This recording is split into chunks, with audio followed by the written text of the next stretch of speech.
Greetings, folks. This is Mason, number two, Black History.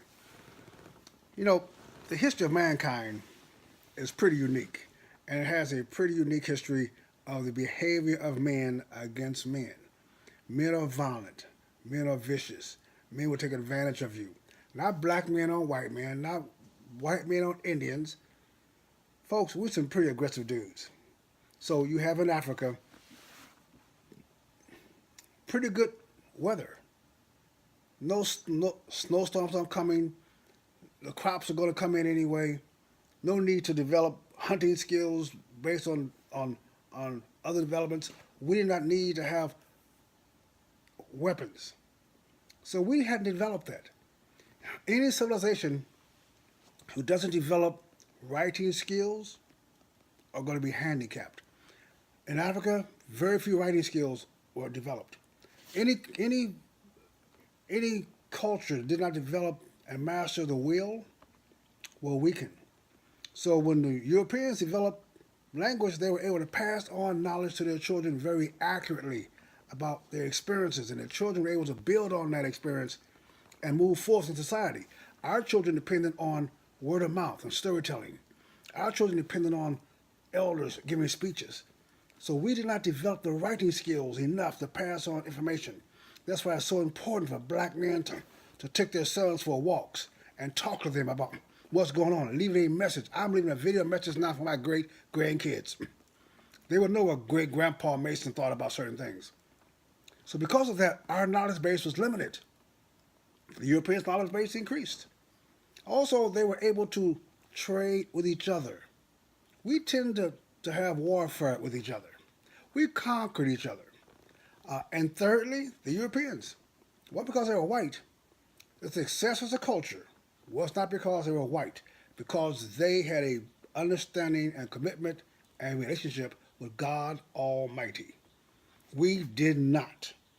We did not. We had a relationship with all kind of other fake, false, phony religions. We believed in the sun god, moon god, snake god, voodoo, hoodoo, and U2. We took everything and tried to make it work. So we became weak, and we became vulnerable, and the viciousness of men, those white men up north, took advantage because we were weak. Not because they were strong. We were weak. We have to admit that in order to change that. You must admit it to commit to a change and submit to that change and change it. We have to do that. And now we brought over here in chains, calling on all these fake gods, calling on everything you can think of.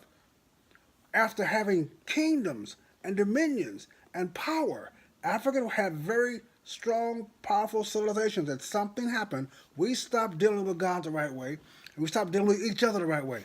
And I'm not saying that the European nations were Christian nations, but they took on godly principles in their behavior with themselves and their families. That's what happened. So they had an element of success based on leaving a heritage for their children, and they brought us here as slaves. And they gave us our culture. We do not have a black culture. We have a white slave culture that was given to us. We did not purposely in Africa take pig guts and clean them out and boil them and put salt on them and hot sauce on them and call them chitlins and eat them. It was not our natural diet. We didn't do that. We didn't have a relationship where our women were hoes and bitches, and we, as men, took our great pride in how many babies we can make and take pride in not taking care of them. That was given to us as a culture. And we kept that after slavery. The black man lost his self-esteem because he had no control over his woman's sexuality. You could control the sex with your woman. Another man had to tell you when you could have a baby with your child. And who else could have your woman? They killed the ego. And to replace that ego, you have to put that woman so low she deserved to be treated the way the white man treated her. She deserved it.